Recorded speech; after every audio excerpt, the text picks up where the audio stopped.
चिंता ऐसी डाकिनी काट कलेजा खाए, वैद्य बेचारा क्या करे, कहाँ तक दवा लगाए। कबीरदास जी कहते हैं कि चिंता रूपी चोर सबसे ज़्यादा खतरनाक होता है, जो कलेजे में दर्द उठाता है, और इस दर्द की दवा कोई भी चिकित्सक आपको नहीं दे सकता। अर्थात इस दोहे के माध्यम से कबीरदास जी हमें ये समझाना चाहते हैं कि हमें जीवन में किसी भी चीज़ को लेकर, किसी भी बात को लेकर चिंतित नहीं होना चाहिए।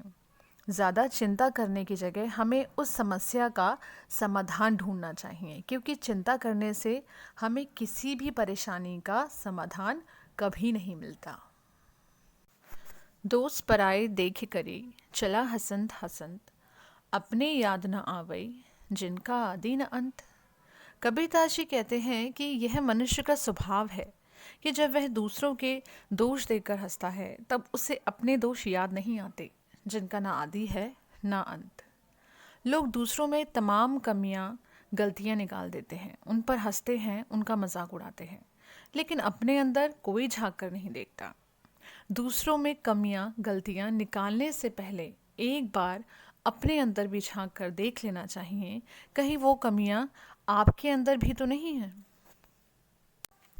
जिन खोजा तिन पाइया, गहरे पानी पैठ, मैं बपुरा बुडन डरा, रहा किनारे बैठ। कबीरदास जी कहते हैं कि जो प्रयत्न करते हैं वे कुछ ना कुछ वैसे ही पा लेते हैं, जैसे कोई मेहनत करने वाला गोताखोर गहरे पानी में जाता है और कुछ ना कुछ लेकर ही आता है। लेकिन कुछ लोग ऐसे भी होते हैं जो डूबने के डर से किनारे पर ही बैठे रह जाते हैं और कुछ भी नहीं कर पाते। मेहनत करने वालों को जीवन में कभी निराश नहीं होना पड़ता। मेहनत करने वाला अपनी मेहनत से जो चाहता है वो पा लेता है, लेकिन जो लोग हाथ पे हाथ धरे बैठे रह जाते हैं, मेहनत नहीं करना चाहते, वे लोग अपने जीवन में कुछ हासिल नहीं कर पाते, उन्हें हमेशा निराशा ही हाथ लगती है।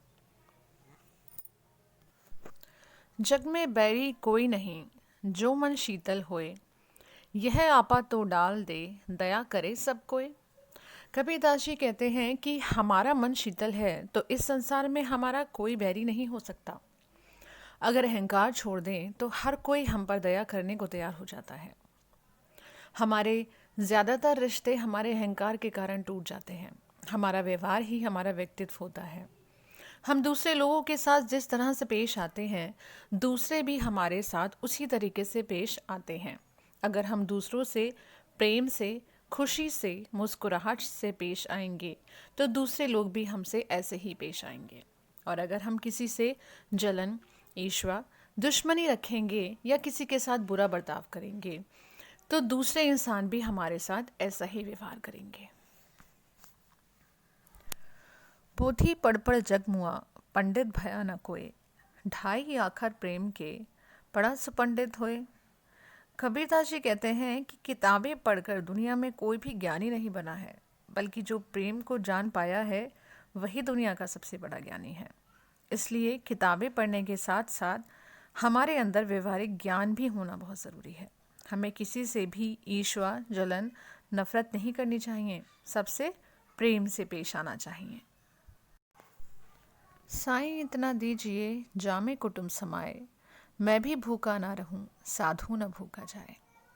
यहाँ कबीरदास जी ईश्वर से उतना ही मांगते हैं जिसमें पूरा परिवार का घर चल जाए, जिसमें वो भी भूखे ना रहें और उनके द्वार पर आया कोई भी साधु, कोई भी संत भूखा ना लौटे।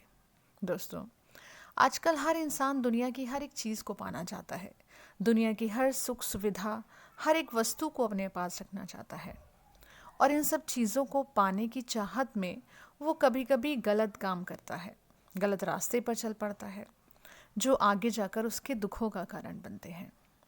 इसलिए कबीरदास जी ने इस दोहे के माध्यम से यह समझाने की कोशिश करी है कि हमें ईश्वर से उतने ही मांगने की इच्छा रखनी चाहिए जिसमें हम अपने पूरे परिवार का पेट पाल सकें, अपने पूरे परिवार की भूख मिटा सकें, और हमारे द्वार पर आया कोई भी संत या कोई भी भूखा ना लौटे।